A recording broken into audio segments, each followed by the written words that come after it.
Okay, so you have watched the different parts of the module. We'll now discuss about, sorry for that, okay. Lesson 1, Introducing Quantitative Methods. Again, I will emphasize that this is just a supplementary material. This video is just a supplementary material to the self-learning modules that you need to read, you need to understand, analyze, and answer the assessments. Okay, so sorry for any background noises. I'm actually in my room right now, and there might be some background noises, so I apologize for that. So, ayan, andyan na naman. Anyways, sige, let's proceed. So, in Module 1 is about understanding quantitative methods. So, please read the module overview and then the module um, introduction and the lessons of the module.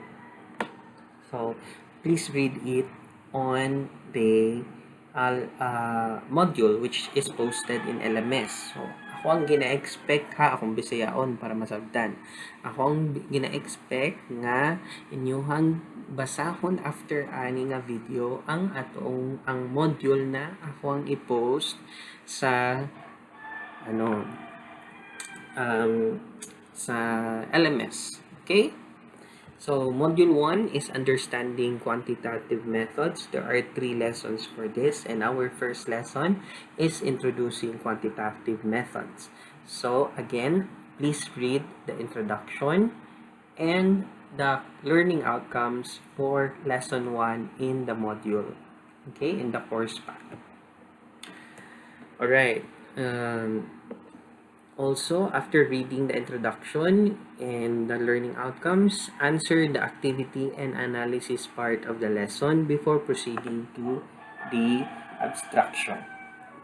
Excuse me. So you will just need to submit your answers in the LMS, in the link provided in the LMS. Okay. Alright. Okay. I'll just put animation para punta kay ano siya. Wala pa mo kabalo. Joke. Okay, so when we conduct research or any kind of research, we always starts with where we get the data, where we get the theories, and where we get the related information and researches for our research.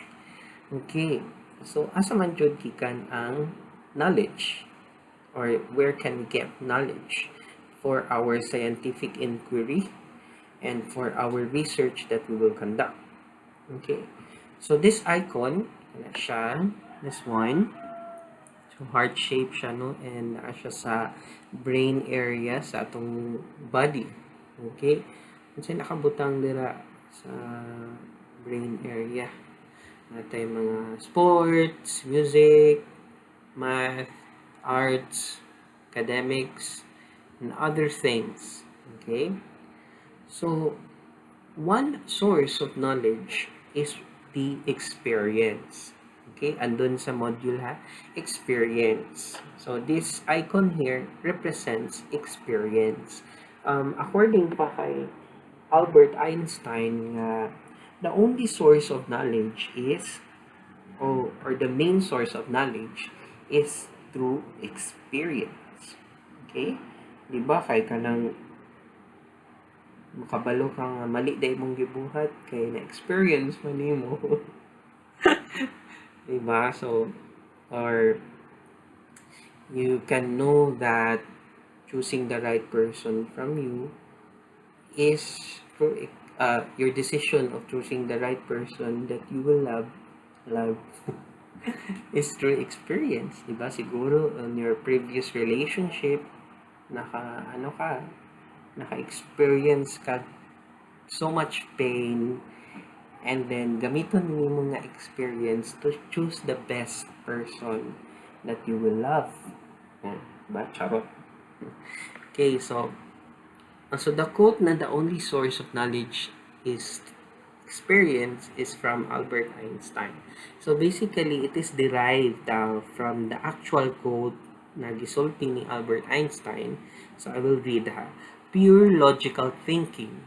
So pure logical thinking cannot yield us any knowledge. Hmm? Si Albert Einstein naging una na ha. Pure logical thinking cannot yield us any knowledge of the empirical world. All knowledge of reality starts from experience and ends in it. Okay, so that's why na-derive ang quote na the best source of knowledge is experience. So experience is a familiar and well-used source of knowledge. So after trying several routes, let's say for example nga muadto ka gikan sa imong balay going to school, you will learn na ay kanindi ay ang pinaka least time na maabot ko sa school, kani nga route or kani nga dalan, or is the most free of traffic. Dili day ko moagi sa likod sa Ace kaning sa Aces Grooming kay walay traffic. Mas duol pa jud siya. Okay, so my personal experience, you can find the answers to many questions you face. Di ba?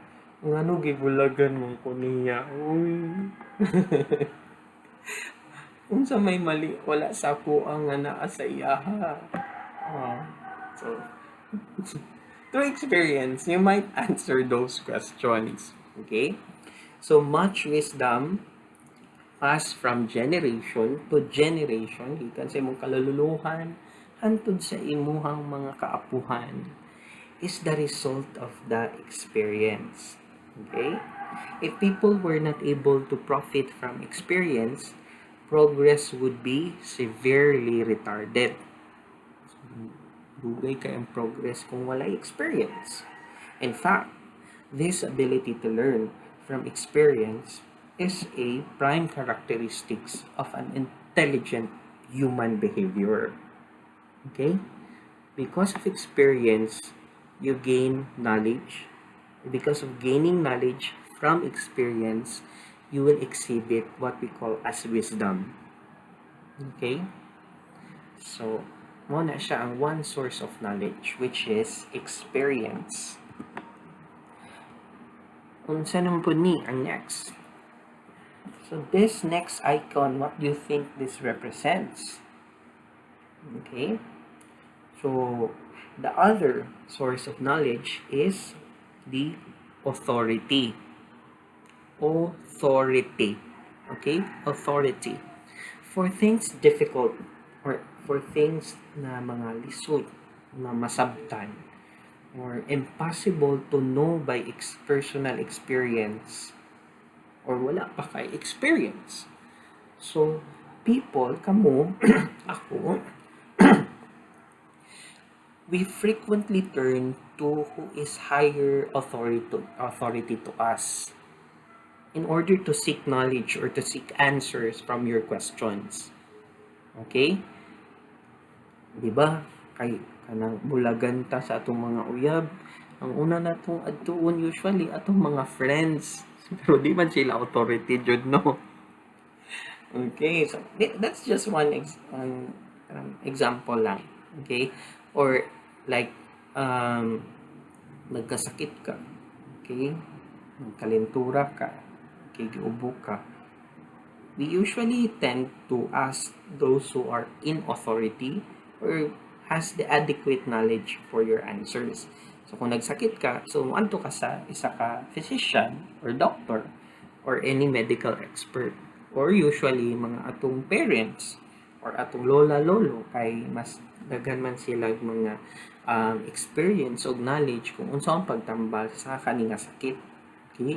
Diba maglaga tag ka ng usay maglaga tag mga luya or atong mga ano sa bayabas kanang dahon sa bayabas, so ingana daw na, di ba? So nahibala na nato because from the person of authority. Okay? See, people sometimes accept as truth the word of recognized authority. Of course, doktor na gud na ang ingon sa imuha, di ba? So, of course, you will need to recognize the response of the doctor as a correct and truth source of knowledge or true source of knowledge. Okay? Pero kung tayo tambagan ta ba sa atong mga kaila, ayaw na siya baliki, uy, ano na ka, two time na ka, gikulata pa ka, ano sa gipasakitan kag maayo, muila ka, lagi hindi na jud ko mo balik sa iya. So after isa ka week, unsay nahitabo, nag-date dito sa Panabo Park, nagbalik na day gyapon sila. So sometimes we don't listen to our friends. So I would suggest kung about love problems, katod yung na ay experience na about relationship. Ang taas-taas na gibog experience ba? Or ikapila na nabulagan nga ano. Okay? Or sa mga psychologists. Okay? So sila man yun ang pinaka-best in authority.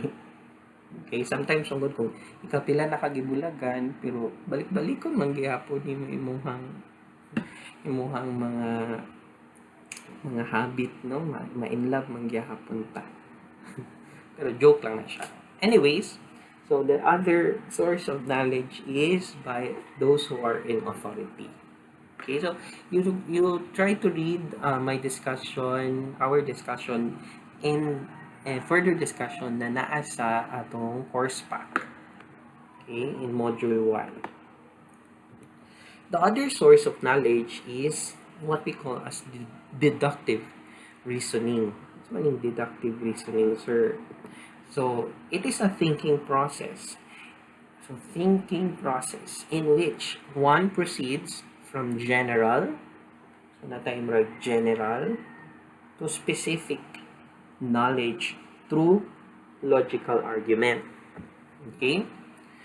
Ancient Greek philosophers daw, sila ang pinakauna nga nag-contribute og significant development of the systematic approach of gaining knowledge. Aristotle, if you know Aristotle in your history, and his followers introduced the use of deductive reasoning, which can be described as the thinking process from general to specific. Okay? An argument consists of a number of statements standing in relation to one another. So the final statement is the conclusion. So nakay general to specific knowledge, nakay based on logical argument. And then ang final statement nimo is katong actual conclusion. And the rest is called premises. So, nakay premises, so morning statement mo, premise 1, premise 2, morning mong conclusion. So, just like in research, di ba? We cannot conclude without basis from our previous statements. So, that is deductive reasoning from general to specific knowledge. So, deductive reasoning can answer the question, example, how likely is it that a student could pass a 20-item multiple choice test with 5 options per item by chance alone? Okay, so we can answer that based on deductive reasoning. So from general to specific knowledge. Di man pwedeng you cannot just say based on your observation. Okay.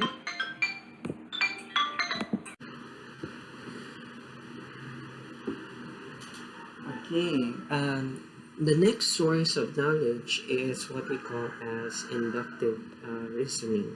Okay, as noted previously in deductive reasoning, the conclusion in deductive reasoning are true only if the premises on which they are based are true. Okay, but how are you to know if the premises are true? So, anong pagkabalo nga? True day siya. Kaya sa deductive reasoning mong good, the conclusion are true if the premises are they are based are true. Pero kung gano'n siya nagpagkabalo nga, katong premises nimo are true. Okay? So, in the Middle Ages, people often substituted dogma for true promises. So they reach invalid conclusion. Murag kato imo ang mga statements nga may gibasis nimo sa imong conclusion, mo na to dayon gi-assume na true na to siya dayon. So it was Francis Bacon who first called for a new approach to knowing. So he held that thinkers should not enslave themselves by accepting premises handed down by authority as absolute truth. He believed that an investigator should establish general conclusions on the basis of facts gathered through direct observation. So, direct observation ang inductive reasoning. So, in Bacon's system, the investigator made observations on particular events in class, and then on the basis of the observed events, so they made inferences about the whole class. So this approach is known as inductive reasoning. So this is the reverse of the deductive reasoning. Kung sa deductive reasoning, gikan siya sa general to specific. Ang inductive reasoning is you need to identify first the specific knowledge in order to conclude the general knowledge. So, in inductive reasoning, observations are made on particular events first. Okay? In the basis of the observed events and made inferences about the whole class. So, example, the coin I pulled from the bag is a penny. So, to piso yung nakuha. Therefore, all the coins in the bag are pennies. So, muna siyang parang kung inductive reasoning siya, no? Okay? So, that's an example. So, let's proceed more examples of the deductive and inductive reasoning. So, in deductive, every mammal has lungs.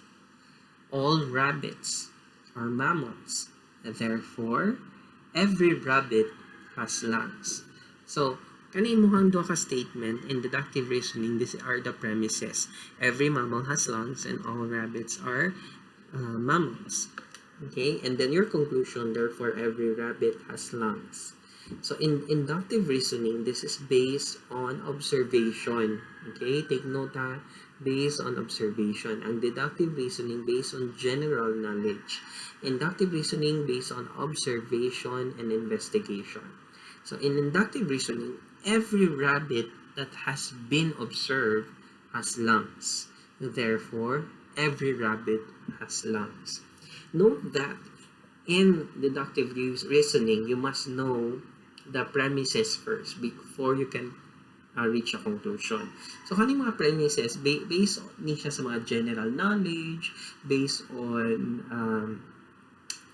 from authority, but in inductive reasoning, you reach a conclusion by observing examples and generalizing from the examples the whole class or category. Okay? So, inductive reasoning is based on observed examples. So, na-observe nimo nga ang mga bulak day na imong nakita kay color, ang mga bulak sa rose imong nakita kay color red. Therefore, all flowers of roses are color red. So that's how you do inductive reasoning based on your observation. Deductive reasoning based on general knowledge and different theories from authorized body or person. To be absolutely certain of an inductive conclusion, the investigator must observe all examples. So ginatawag nato ni siya as perfect induction under the Baconian system. So dapat ma-observe nimo ang possible examples, dili lang kay unsay imong makita diri karong adlaw. So i-observe po nimo unsay makita nimo sa pikas na area, sa lahi nga adlaw, etc. So it requires the investigator na perfect induction siya, examine every example of a phenomenon. So in preceding example, to be absolute kani siya na example, to be absolutely sure nga imong conclusion nga na, tanan rabbit na naay lungs, the investigator would have to have observed on all rabbits currently alive, as well as past and future rabbits. So, tanan rabbits sa kaninga na city, kaninga country, dapat na-observe niya. Itan-aw dyan niya nga naay lungs o katupang alive o namatay na ng mga rabbits. Okay? Clearly, dili jud siya possible and it's not feasible. So, kamo as kaning investigator, you generally rely on imperfect inductions based on incomplete observation. Okay? So these are just some of the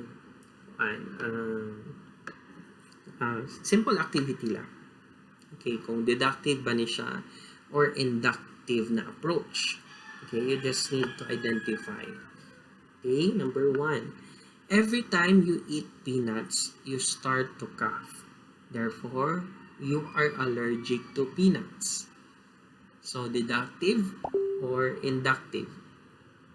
1, 2, 3, 4, 5. So, the correct answer for number 1 is inductive reasoning. So, nga inductive reasoning man siya. Remember, inductive reasoning is based on your observations. Observation is not only by the eyes. It can be by what you feel, what you hear, what you smell, etc. Okay? So, number 2.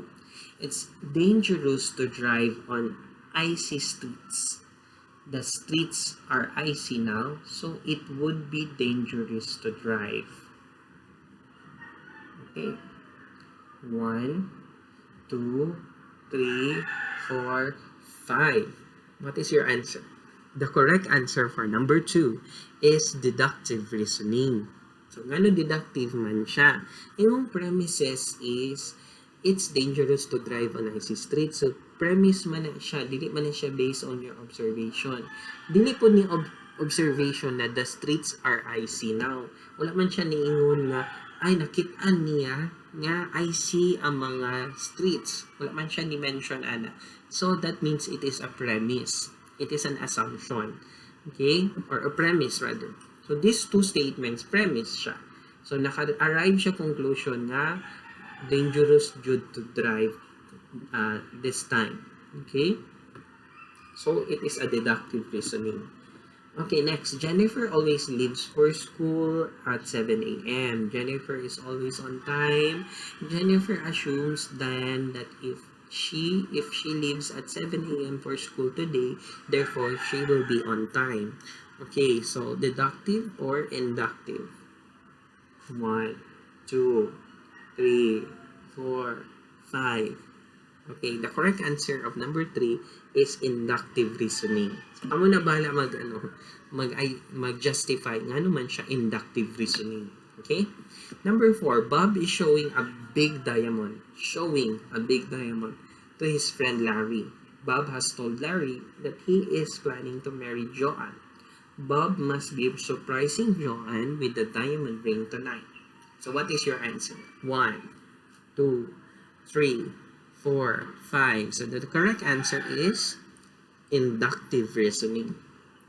And then lastly, all actors are handsome. Tom Cruise is handsome. Therefore, Tom Cruise is an actor. Okay, very easy ni siya, no? So, hindi na ko mag-count. So the correct answer for number 5 is deductive reasoning. Okay? So those are deductive and inductive reasoning, which are one of the sources of knowledge. Another source of knowledge is a combination of inductive and deductive methods. So in the 19th century, scholars they start to combine the most aspect of the two methods, which is inductive and deductive reasoning, and name it into scientific approach, which is basically a combination of the general to specific and based on observation, which is inductive. So inductive deductive method or the scientific approach.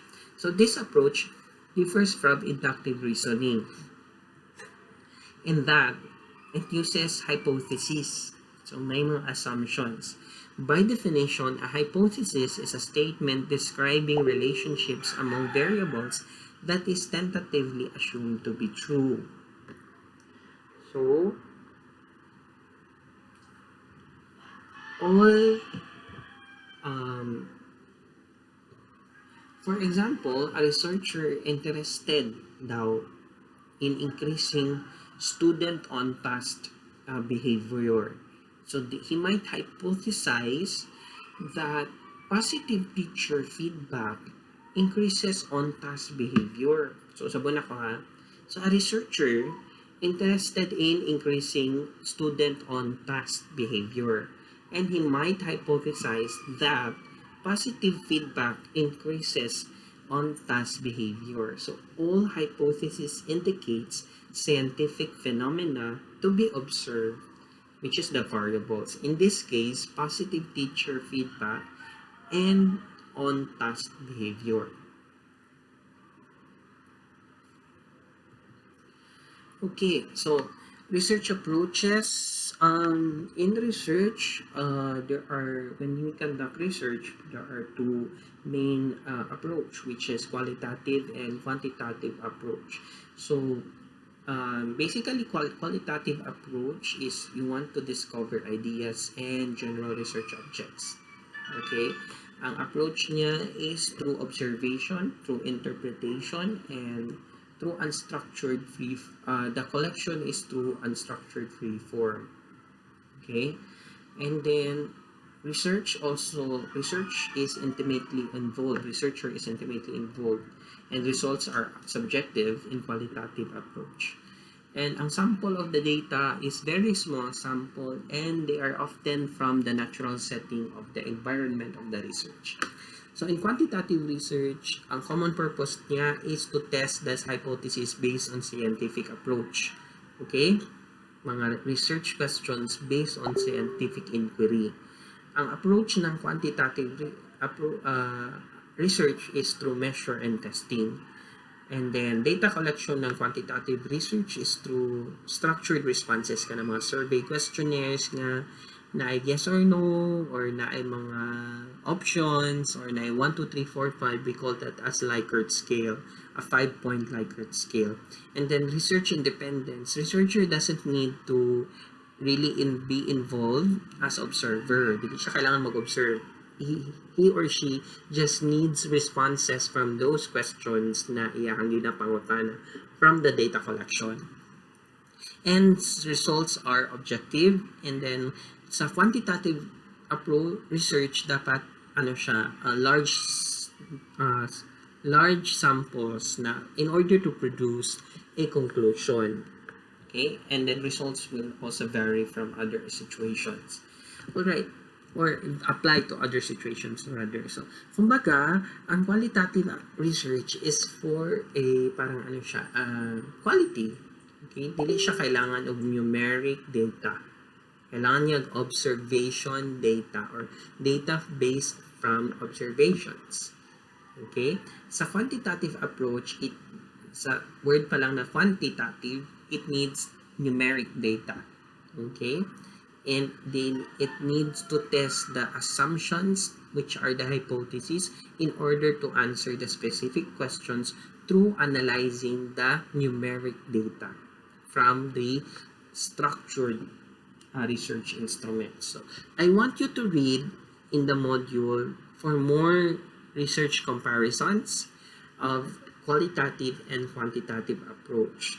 Okay, we focus actually in quantitative approach, but it is good to note that you also know basic concepts of qualitative research. So next meeting we will discuss, next lesson we'll discuss more about the different designs in the quantitative research. So I want you to read the entire module, the abstraction, and I want you to answer the application part of the lesson. So you will submit your answers in the DNSC LMS.